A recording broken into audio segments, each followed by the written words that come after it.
স্বাগত জানাচ্ছি প্রবাসে বাংলাদেশে। বিশ্বের বিভিন্ন প্রান্তে থাকা প্রবাসীদের খবরাখবর নিয়ে এই আয়োজনে আপনাদের সাথে আছি আমি হাসানুর রহমান। রোহিঙ্গাদের মানবিক সহায়তায় প্রায় $100 মিলিয়ন সহায়তার ঘোষণা দিয়েছে কানাডা সরকার। এ ঘোষণা দেন কানাডিয়ান আন্তর্জাতিক উন্নয়ন মন্ত্রণালয়ের সংসদীয় সচিব কমল খেরা। বুধবার দুপুরে রাজধানীর পররাষ্ট্র মন্ত্রণালয়ে তিনি কথা জানান। কমল খেরা বলেন, বাংলাদেশ ধনী দেশ না, তবে তাদের বড় হৃদয় আছে। রোহিঙ্গা ইস্যুতে কানাডা সরকার বাংলাদেশের পাশে আছে বলেও আশ্বাস দেন তিনি। আর পররাষ্ট্র প্রতিমন্ত্রী জানান, আন্তর্জাতিক অপরাধ আদালতে রোহিঙ্গা ইস্যুতে বিচারের চাপ অব্যাহত রাখার প্রতিশ্রুতি দিয়েছে Canada. Preventing and mitigating and responding to sexual and gender-based violence. Bangladesh ছোট দেশ হয়েও যে এত মানুষকে আশ্রয় দিয়েছে তা অবশ্যই প্রশংসনীয়। রোহিঙ্গাদের মানবিক সহযোগিতায় কানাডা সরকার $100 মিলিয়ন সহায়তা দিচ্ছে। রোহিঙ্গার প্রশ্নে প্রথম থেকে কানাডা আমাদের সাথে ছিল, আছে এবং ভবিষ্যতে থাকবে, এবং আমাদের দ্বিপাক্ষিক সম্পর্কের বিভিন্ন ইস্যুতে আমরা আলাপ করেছি, আমরা একমত পোষণ করেছি এবং আমরা তাদের এই কন্ট্রিবিউশনকে সাধুবাদ জানাই। 90 দশকে বাংলাদেশে বিদেশি বিনিয়োগের ক্ষেত্রে সর্বাগ্রে ছিল জ্বালানি খাত, এরপরে ছিল টেলিকম শিল্প। দুটো খাতে কর্মসংস্থান বেশ কম, তবে সাম্প্রতিক বছরে বিনিয়োগ বাড়ছে গার্মেন্টস, সিমেন্টের মতো শ্রমঘন শিল্পে। তবে অর্থনীতিবিদরা বলছেন, শিল্প খাতে বিনিয়োগ বাড়লে দূষণের সংখ্যাও বাড়ে, তাই পরিবেশ সুরক্ষায় সর্বোচ্চ গুরুত্ব দিতে হবে। বাংলাদেশে বিদেশি বিনিয়োগ বলতেই একটা সময় বোঝাতো দেশের তেল গ্যাস সহ প্রাকৃতিক সম্পদ অনুসন্ধানে বিনিয়োগ। উন্নত প্রযুক্তির এই বিনিয়োগ বাড়লেও জ্বালানি খাত খুব বেশি কর্মসংস্থান সৃষ্টি করে না। অন্যদিকে বিনিয়োগের জন্য জায়গা জমির প্রয়োজন হয় না টেলিকম খাতে, সে খাতও নয় শ্রমঘন। পরিসংখ্যান বলছে, সাম্প্রতিক বছরগুলোতে গার্মেন্টস সহ শিল্প খাতে এফডিআই বাড়ছে বাংলাদেশের। টেক্সটাইল, লেদার, সিমেন্টের মতো যে সমস্ত শিল্প কারখানাগুলো, সেখানে আমরা বিনিয়োগগুলো দেখতে পাচ্ছি, এবং এই বিনিয়োগগুলো আসছে মূলত উন্নয়নশীল দেশের থেকে, যেখানে এই ধরনের শিল্পগুলো ক্রমশ তাদের মার্জিন হারাচ্ছে এবং যেখানে পরিবেশগত দিকগুলো আস্তে আস্তে আরও বেশি কঠোরতর হচ্ছে এবং তারা নতুন ধরনের বাজার খুঁজছে এই ধরনের বিনিয়োগ করবার জন্য। শিল্প খাতে বিনিয়োগে কর্মসংস্থান বাড়বে, গতি আসবে রপ্তানি আয়ে। তবে পরিবেশসম্মত কারখানা না হলে রপ্তানি আয়ের সাথে সাথে দূষণ বাড়ার শঙ্কা অর্থনীতিবিদদের। এনভায়রনমেন্টের সম্পর্কে আমাদের খুবই কেয়ারফুল থাকতে হবে, সেই জন্যে ওই যে এফ্লুয়েন্ট ট্রিটমেন্ট প্ল্যান্ট, এগুলোর ব্যবস্থা থাকা দরকার। আর বিনিয়োগকারীরা এখন ওদের কতগুলো নিয়ম ফলো করতে হয়। ওই চায়নাতে এনভায়রনমেন্ট ধ্বংস করছে বলে বাংলাদেশে এসে ধ্বংস করবে, এই সুযোগটা দেওয়া উচিত না আর কি। নতুন যে ম্যানুফ্যাকচারিং বিনিয়োগগুলো আসছে, সেগুলো যাতে পরিবেশ মানদণ্ডে উত্তীর্ণ হয় এবং আন্তর্জাতিকভাবে বাংলাদেশে যাতে পরিবেশগতভাবে বাংলাদেশ যাতে আগামী দিনে যে শ্রেয়তর পরিবেশ মেনটেন করতে পারে, সেই রকম একটি কাঠামো আমাদের এখানে প্রয়োজন। আর্থিক প্রতিষ্ঠানসহ বাণিজ্যিক কার্যক্রমেও খানিকটা বেড়েছে বিদেশি বিনিয়োগ। তারপরও তুলনামূলক বিচারে দক্ষিণ এশিয়ায় একেবারে নিচের দিকে অবস্থান বাংলাদেশের। বাংলাদেশে বিনিয়োগ করে নিজ দেশে মুনাফা নিয়ে যাওয়া জটিল প্রক্রিয়া নয়। গেল কয়েক বছর ধরে বাংলাদেশের অর্থনৈতিক অগ্রগতি ঈর্ষণীয়। নেই রাজনৈতিক অস্থিরতা, তারপরও কেন বিদেশি বিনিয়োগ কাঙ্ক্ষিত মাত্রায় আসছে না বাংলাদেশে, সেই প্রশ্ন এখন ভেবে দেখার সময় হয়েছে, এমন মত বিশ্লেষকদের। সুশান্ত সিনহা, যমুনা নিউজ, ঢাকা। প্রতি বছরের মতো এবারও খোলা মাঠে ইফতার ও দোয়া মাহফিলের আয়োজন করেছে বৃহত্তর ঢাকা সমিতি ইতালি। রোমে আয়োজিত ইফতার মাহফিলে প্রধান অতিথি ছিলেন ইতালিতে নিযুক্ত বাংলাদেশের রাষ্ট্রদূত আব্দুস সোবহান শিকদার। প্রবাসী ও দেশের সকল বাংলাদেশিদের মঙ্গল কামনা করেন রাষ্ট্রদূত। শান্তির ধর্ম হিসেবে ইসলামকে তুলে ধরার আহ্বান জানান বৃহত্তর ঢাকা সমিতির সভাপতি কাজী মনসুর আহমেদ শিপু ও সাধারণ সম্পাদক মঞ্জুর আহমেদ মঞ্জু। উপস্থিত ছিলেন ইতালিতে বাংলাদেশি কমিউনিটির শীর্ষ নেতা নূরে আলম সিদ্দিকী বাচ্চু সহ বিভিন্ন সংগঠন ও কমিউনিটির সদস্যরা। আলোচনা শেষে সারা বিশ্বের সকল মুসলমানদের সুখ সমৃদ্ধি ও কল্যাণ কামনায় দোয়া মোনাজাত পরিচালনা করেন হাফেজ মাওলানা মিজানুর রহমান।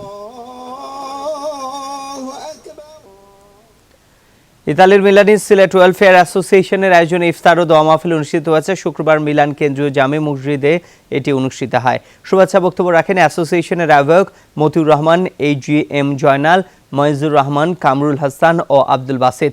রমজানের উপর বয়ান করেন মিলাদ কেন্দ্রীয় জামে মসজিদের ইমাম মাওলানা জুনায়েদ সোবহান। উপস্থিত ছিলেন বৃহত্তর নোয়াখালী সমিতির সভাপতি মীর হোসেন বিপ্লব, কুমিল্লা সমিতির সভাপতি হাসিব আলম সেলিম, ঢাকা সমিতির সভাপতি ইরফান শিকদার, বিয়ানীবাজার ওয়েলফেয়ার ট্রাস্টের সভাপতি জাসিম আহমেদ, ফরিদপুর সমিতির শাহ আলম, বাংলা প্রেস ক্লাব মিলানের সভাপতি এ কে এম রুহুল সান সহ সামাজিক, রাজনৈতিক ও ব্যবসায়ী নেতৃবৃন্দ।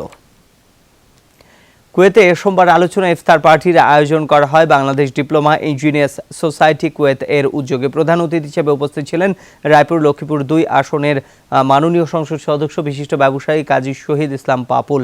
সভাপতিত্ব করেন সংগঠনের সভাপতি মোহাম্মদ রফিকুল হাসান।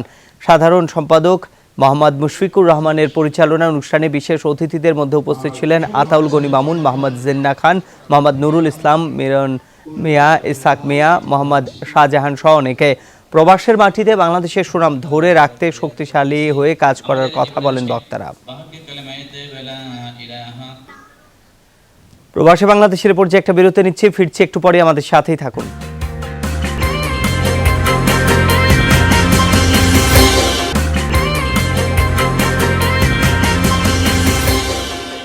আবারও স্বাগত প্রবাসী বাংলাদেশে। লন্ডনের ব্রিকলেনে ঢাকা দক্ষিণ উন্নয়ন সংস্থা ইউকের বিশেষ সাধারণ সভা ইফতার মাহফিল অনুষ্ঠিত হয় গত রোববার। সংস্থার সভাপতি দেওয়ান নজরুল ইসলামের সভাপতিত্বে এবং সাধারণ সম্পাদক রুহুল কুদ্দুস জুনেদ ও সহ সাধারণ সম্পাদক মোহাম্মদ তাজুল ইসলামের পরিচালনায় অনুষ্ঠিত হয় সভাটি। সভায় সর্বসম্মতিক্রমে গঠনতন্ত্রে 60 দিনের পরিবর্তনে 90 দিনের নির্বাচন করার জন্য সিদ্ধান্ত গৃহীত হয়। আলোচনায় অংশগ্রহণ করেন তসিউর আলী, আতাউর রহমান আঙ্গুর মিয়া, ইমরান চৌধুরী, শামীম আহমেদ, দেলোয়ার হোসেন লেবুর, আব্দুল লতিফ মিজান, মাহমুদুর রহমান শানুর, দেলোয়ার আহমেদ শাহান, আনোয়ার শাহজাহান সহ আব্দুল বাসির সহ প্রমুখে। সভা শেষে সংস্থার সভাপতি নাসিম আহমদ ও উপদেষ্টা কমরুদ্দিনের মৃত্যুতে দোয়া অনুষ্ঠিত হয়।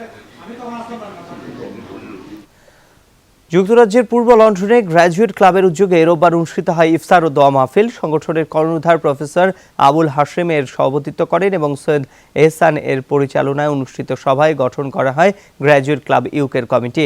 সভাপতি হিসেবে প্রফেসর আবুল হাশেম এবং সাধারণ সম্পাদক হিসেবে সৈয়দ এহসান এর নাম ঘোষণা করা। উপস্থিত ছিলেন আব্দুল আবাদ চৌধুরী, আসম মিসবা, তৌহিদ ফিতরাতা হোসেন, ব্যারিস্টার তপন পণ্ডিত, ডক্টর আব্দুর রাজ্জাক সহ প্রমুখ।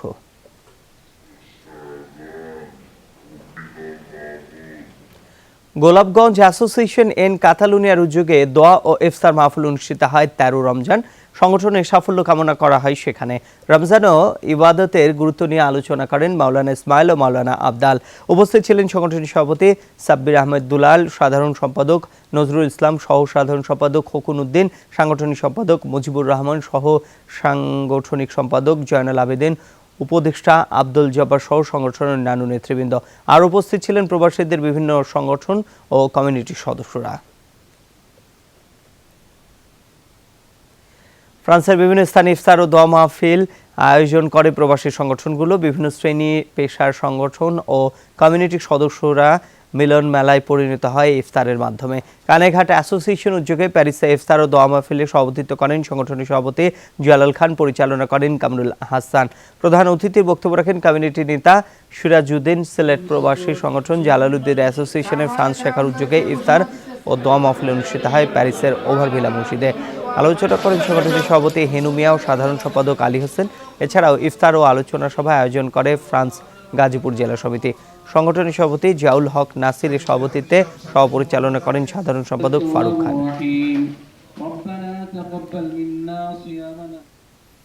প্রবাসী বাংলাদেশের এই পর্যায়ে আরও একটা বিরতি নিচ্ছে, ফিরছি একটু পরেই।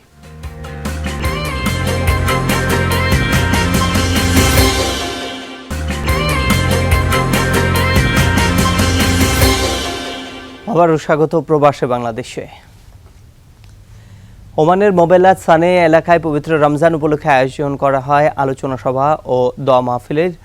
চট্টগ্রাম সমিতির সহসভাপতি সৈয়দ জাহাঙ্গীর আলমের উদ্যোগে আয়োজন করা হয় ইফতার মাহফিলের। উপস্থিত ছিলেন বাংলাদেশ স্কুলের শেখর মাহমুদ, গালফ এক্সচেঞ্জের প্রধান নির্বাহী ইফতেখার হাসান চৌধুরী, চট্টগ্রাম সমিতির ভারপ্রাপ্ত সভাপতি নুরুল আমিন চৌধুরী, সহসভাপতি নুরুল ইসলাম নুরু, সহসভাপতি সেলিম হায়দার, হাজি নাজিম উদ্দিন, নাসির চৌধুরী সহ প্রমুখ। যৌথভাবে দোয়া ও মিলাদ পরিচালনা করেন মাওলানা সালাউদ্দিন আল কাদেরী ও নিজামুদ্দিন আল কাদেরী। দেশ ও মুসলিম উম্মার জন্য দোয়া করেন আগত মুসল্লিরা।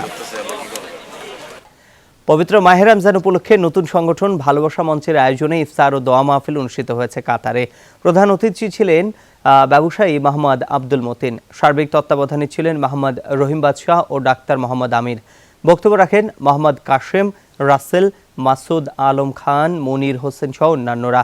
অন্যদিকে চাঁদপুর সমিতি আয়োজিত ইফতার ও ওয়াজ মাহফিলে অংশ নিতে কাতার পৌঁছান ডক্টর মিজানুর রহমান আজহারি। সঙ্গে ছিলেন আল্লামা মামুনুল হক ও আল্লামা খালেক সাইফুল্লাহ আইয়ুবী। দোহারের বিমানবন্দরে তাদের অভ্যর্থনা জানান কাতার প্রবাসীরা। এ সময় সেখানে উপস্থিত ছিলেন চাঁদপুর সমিতির সভাপতি মোহাম্মদ মানিক হোসেন, ব্যবসায়ী হাজী মোহাম্মদ শাহজাহান, সিআইপি জালাল আহমেদ সহ বিভিন্ন আলেম ওলামায়েরা। 4 দিনের ছুটি কাটিয়ে বিশ্বকাপ ক্যাম্পে যোগ দিতে সকালে ঢাকা ছাড়েন মাশরাফি বিন মুর্তজা। বিশ্বকাপে ভালো করতে দেশবাসীর কাছে দোয়া চেয়েছেন টাইগার দলপতি। বিশ্বসেরা হবার লড়াইয়ে আয়ারল্যান্ডে প্রথমবার কোনো টুর্নামেন্টে জয়ের সুখস্মৃতি আত্মবিশ্বাস বাড়িয়েছে দলের, বলছেন ম্যাশ। তবে সাফল্য পেতে ভালো শুরুকে গুরুত্বপূর্ণ মানছেন মাশরাফি। স্থানীয় সময় সন্ধ্যায় কার্ডিফে পৌঁছান ম্যাশ। ত্রিদেশীয় সিরিজের পর নিজের নির্বাচনী এলাকা ও পরিবারের সঙ্গে দেখা করতে ছোট্ট ছুটিতে ঢাকায় আসেন মাশরাফি বিন মুর্তজা।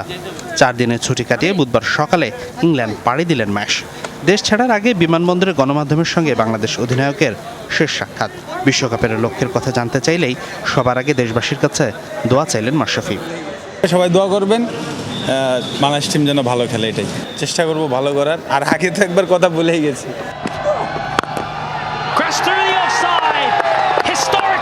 নিজের শেষ বিশ্বকাপে সামর্থ্যের সেরাটা দিয়ে সাফল্য পাওয়ার চেষ্টা করবেন মাশরাফি। যে লড়াইয়ে দলের বড় অনুপ্রেরণা সদ্য শেষ হওয়া আয়ারল্যান্ডের ত্রিদেশীয় সিরিজ, যেখানে দাপট দেখে চ্যাম্পিয়ন বাংলাদেশ। তবে সবচেয়ে বড় স্বস্তির বিষয় ব্যাট হাতে দারুণ ছন্দে পুরো টাইগার স্কোয়াড। দুইটা টুর্নামেন্ট, আশা করি সবার কনফিডেন্স ইনশাল্লাহ ভালো আছে। এখন টুর্নামেন্ট তো ডিফারেন্ট।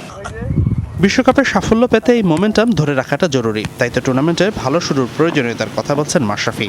2 জুন দক্ষিণ আফ্রিকার বিপক্ষে ম্যাচ দিয়ে বিশ্বকাপ অভিযান শুরু করবে টিম বাংলাদেশ। অবশ্যই ওইখানে স্টার্টটা ইম্পর্টেন্ট, ভালো স্টার্ট করতে পারলে আশা করি ভালো হবে ইনশাল্লাহ। বৃহস্পতিবার লন্ডনে আইসিসির ক্যাপ্টেন্স মিটে অংশ নিয়ে দলের সাথে কার্ডিফে যোগ দেবেন মাশরাফি। কার্ডিফে ভারত ও পাকিস্তানের বিপক্ষে 2টি প্রস্তুতি ম্যাচ খেলবে টাইগাররা। হাসানুর রহমান, যমুনা স্পোর্টস, ঢাকা। দর্শক, এই ছিল প্রবাসে বাংলাদেশে। এতক্ষণ সাথে থাকার জন্য আপনাদের সবাইকে ধন্যবাদ।